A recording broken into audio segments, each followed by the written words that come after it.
Don't fall on your sword. 1 Samuel chapter 31, verse 4. So Saul took his sword and fell on it. Is suicide a moral option? The Bible records 6 instances of suicide. In none of the cases is the act accepted morally. The event is merely recorded. Those who commit suicide include Abimelech, son of Gideon, in Judges 9, verses 50 to 55, King Saul, in 1 Samuel 31, verses 1 to 6, Saul's armor-bearer in 1 Samuel 31:5, Ahithophel, advisor to David's son Absalom, in 2 Samuel 17:23, King Zimri, in 1 Kings 16:18, and Judas Iscariot, in Matthew 27, verses 3 to 10, and Acts 1, verses 18 and 19.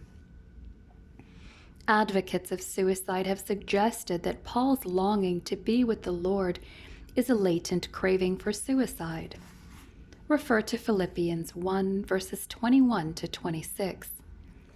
For believers, death does bring an end to personal suffering and begins total fellowship with God. But suicide harms others and prematurely ends faithful service to God and others. Paul loved God as well as the people with and to whom he ministered. He naturally desired to be with both. However, he rightly concluded that remaining in the flesh, in other words, alive, for the sake of the latter was more necessary. Suicide is not the unpardonable sin, but like any believer's unrecognized sin, it does require a reckoning. Some attempt to add Samson to the list. However, his death is quite different.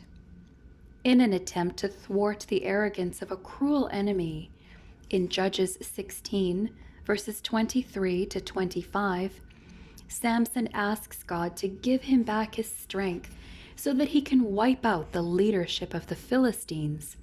In Judges 16, verses 26 to 30, he is not intending his death, but rather, as a warrior and leader of Israel, he is willing to sacrifice his life to cripple an enemy.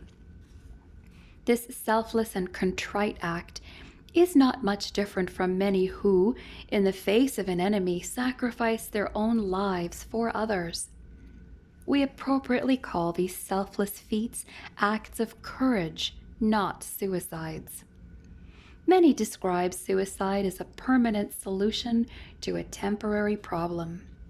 Christians should take a second look at such a simplistic way to explain such an awful tragedy. Suicide is not permanent and solves nothing. Each person is created in the image of God and is therefore an immortal being with accountability beyond the grave. Please read 1 Corinthians 3, verses 11 to 15, 2 Corinthians 5, verses 6 to 10, Hebrews 9, verse 27, and Hebrews 10, verses 26 to 27.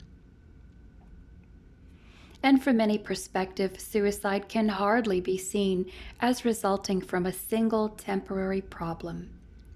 Suicide is a selfish and sinful action taken against oneself in order to eliminate what appears to be unrelenting and unaltering pain. It is the tragic and lethal culmination of a psychological process that converges unresolved events to create depression and hopelessness.